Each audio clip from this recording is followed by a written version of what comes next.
Hello. It's really nice to be with all of you. One of the great parts about my life these days is I get a chance to be with literally people across the entire spectrum of the church. I'm going to just tell you about my October, right? Now that we're in November. In October, I started at First Baptist Arlington, where I met with 18 churches that were part of our adaptive church leadership cohort. These are little teams from churches who are all learning to do adaptive change over an 18-month process. 4 of them were in the room, 12 of them were scattered because of COVID. They were 2 different types of Baptists, Episcopalians, Lutherans, Methodists, and Presbyterians. Then I went to meet with a Presbyterian pastor in Austin, Texas. Then I flew to Bristol, Tennessee, where then I was driven to Abingdon, Virginia, where I met with a group of Roman Catholic church planters who are doing church planting in Appalachia. Then I went and worked with InterVarsity Christian Fellowship, and then I flew back home, and I went and worked with a Presbyterian church in Virginia, a Methodist church in Houston, and a group of executive pastors from the EPC, Evangelical Presbyterian Church. Since then, I've done webinars with Methodists and worked with another Presbyterian church in Florida, did coaching with a large, another version of a Presbyterian church, and today I get to be with a whole group of Baptists again. This has been in the last month. I realize because of the world we're in, I get to talk to people who sometimes don't talk to each other.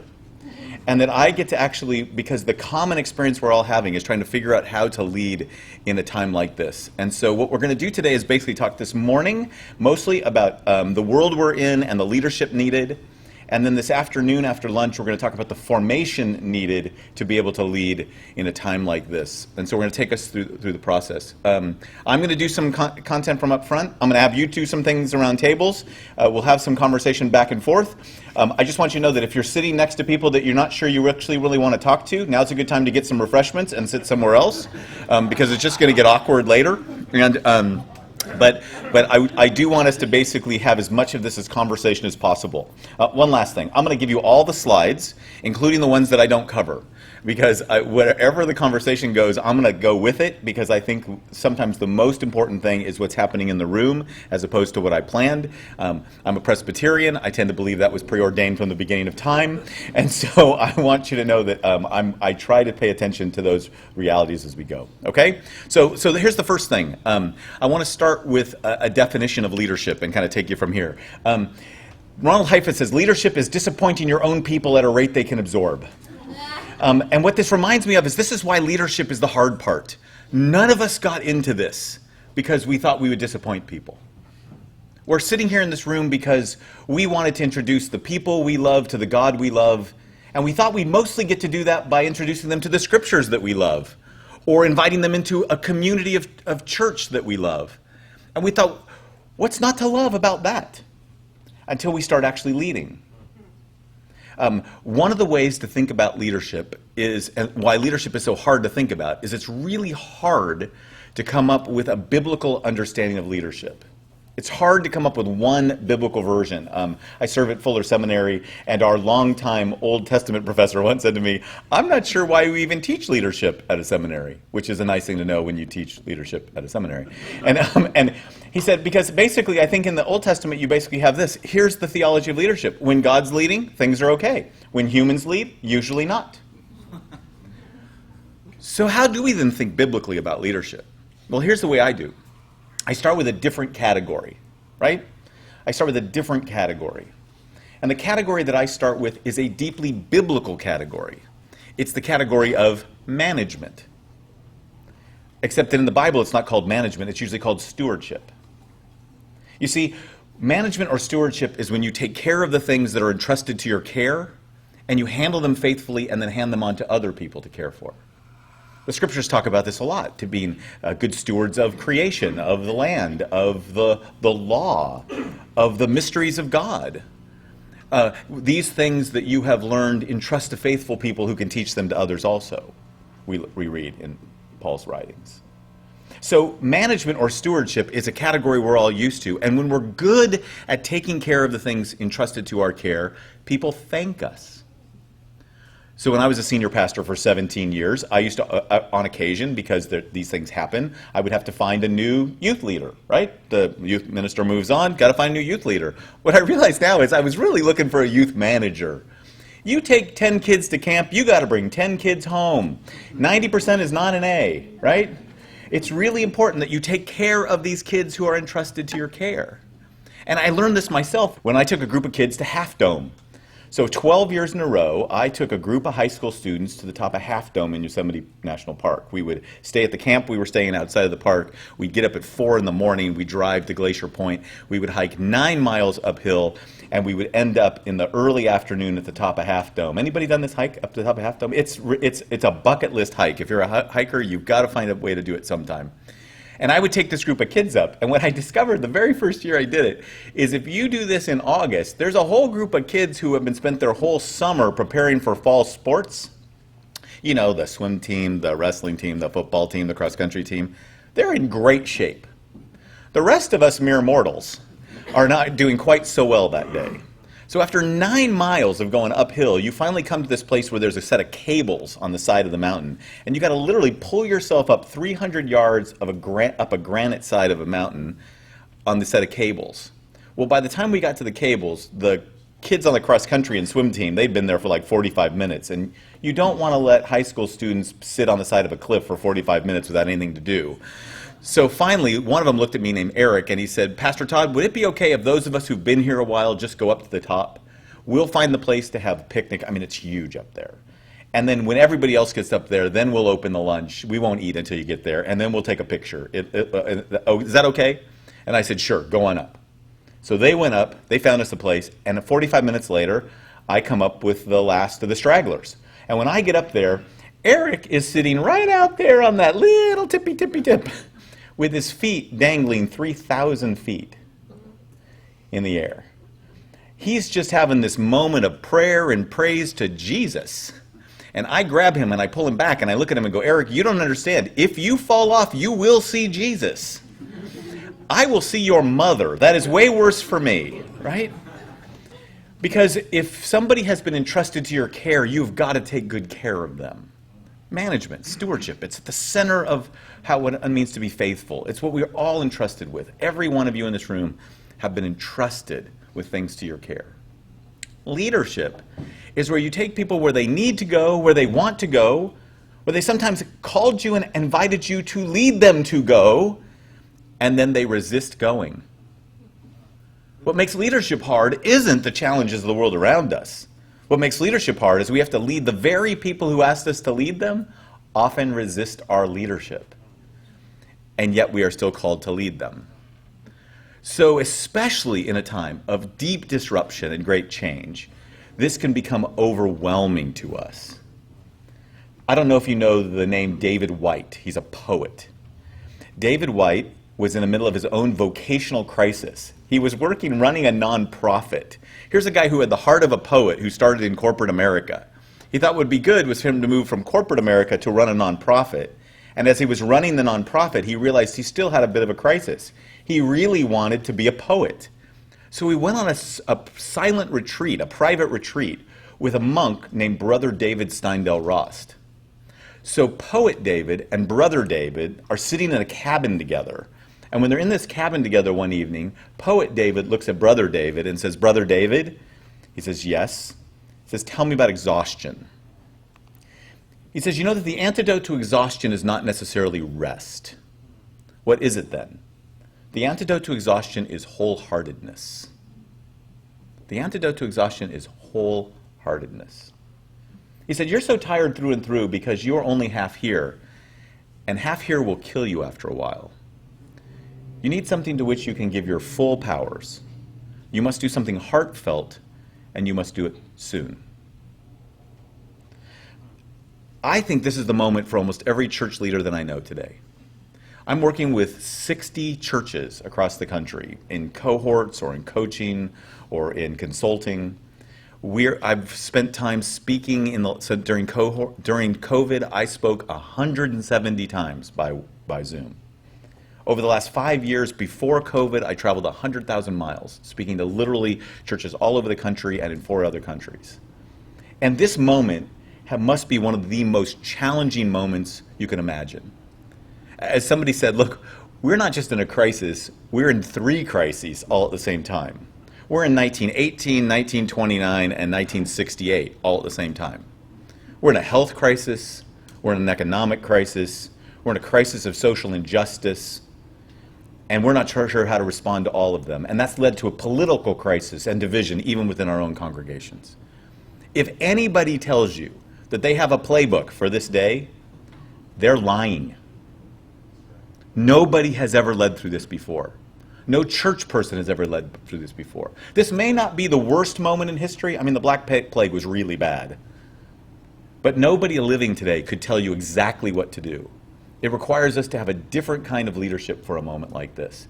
And for most of us, it keeps us from being wholehearted. We are together, we are people who need to relearn the way we lead. One of my friends has a Catholic, had for years, a Catholic priest as a spiritual director. The Catholic priest's brother was a Marine Corps jet fighter pilot. So imagine Thanksgiving at their house. The Marine Corps jet fighter pilot invited the priest, his brother, to come to the Marine base because it was the priest's birthday.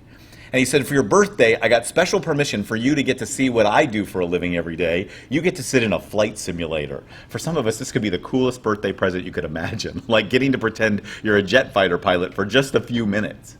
And after a few exhilarating minutes of trying to fly and mostly crashing the planes, thank God they're simulators, he came out of the simulator, he looked at the person who was training, and he said, why do you use flight simulators to train?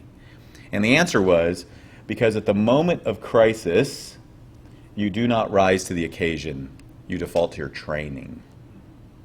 At the moment of crisis, you don't rise to the occasion, you default to training. I work at a seminary. Our job is to train people for ministry. That's what we do. People come to the seminary because someone said to them, you're like the best Christian I know, you should go pro. You should go off to professional Christian school. And then they show up at the seminary and we fill them full of information. We have them read lots of books. We give them lectures. We have them write papers. And we give them a master of divinity. They sound like a superhero. And we send them back into their congregations. And in some of those congregations, they actually are the expert. You know this. You're in your own congregations. In some places, you are more well-trained. You might be the biblical expert. You might be the denominational expert. You might be the person who knows more about church history. You might be the person who's the most trained at crisis. People seek you out at the hardest times. I was 26 years old when I had 3 people die on the same day. Compared to anybody else my age, I'd been through more death and grief and hope than almost anybody else my age at the time. I was 33 and I had an elder die in my arms, literally slip out of bed in the middle of the night. I put his body back into the bed, covered him up, and had to go wake up his children and tell them their daddy died. And some of you have done that. You have walked with people through some of the hardest things. They've come to ask you to help them with their marriages or with their doubts. And you're equipped for it. And you're prepared for it. We prepare you to do it, and the denominations and your mentors prepare you to do it. But nobody is prepared for the moment we're in today. And so we find ourselves over and over again half-hearted. We feel like we're untrained for this. We're not sure about this, and we're not sure what to do about this. So these are the moments we find ourselves in all the time. So what I want us to do together is talk together today about how to take advantage of this crisis, literally, how to use this crisis, this moment we're in, not only for our own formation and development as leaders, but also as a way to bring some unexpected benefits and blessings to our churches. So let me tell you a little bit about how to think about this. Ronald Heifetz, who I quoted at the very beginning, leadership is disappointing your own people at a rate you can absorb, is a person who's kind of the thought leader behind this notion of adaptive leadership. He's out of Harvard, and he and his colleagues have been working on this for over 20 years.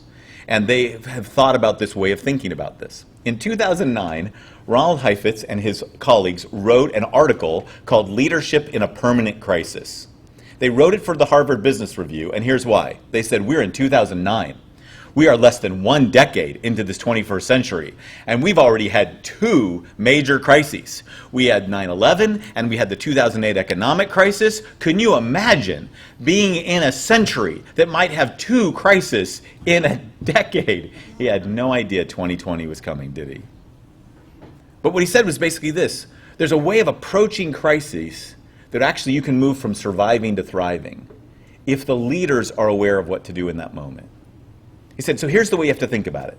The first thing you got to think about is the first part of any crisis is what he calls the acute phase. It's when we're in it's like being rushed to the emergency room, when all of a sudden everything is about surviving, stabilize, protect, buy time, make sure we make it through. It's the acute phase. If you've ever been raced to an emergency room, you know that what you want them to do is take it seriously as an emergency. The worst thing to do is think you're having an emergency and they have you waiting in the waiting room because they don't think it's serious enough. You think it's serious enough that you disrupted your whole day and everybody else's day to come here because this is an emergency. And when you get there, the great thing is when they do take it seriously. When they come around you, when you get all the attention, when everybody is focused on making sure that you make it. And what you do in the acute phase is you make sure that you survive. You protect, you buy time, you stabilize. If it goes well, and I'm assuming that if you were raced to an emergency room, it went well because you're here. If it goes well, there's this moment when all of a sudden everybody kind of calms down for just a second. You notice that all of a sudden they've stopped running around. They started writing things on charts. They started small talk. They keep looking at you and looking at the monitors and looking at you, and they're observing you, and you're just making sure it's okay. And internally, you realize, I'm going to make it out of here. And all of a sudden, you have one thought in your mind, which is, how do I get back my pants? How do I get out of this little sheet thing they got me in? How can I go home? I just want to go home. I just want to get out of here. Can we go home? Can we go now? And what happens when you're in the acute phase is everything about you wants to get back to what's normal. So just remember this. The root word for family and familiar are the same root word.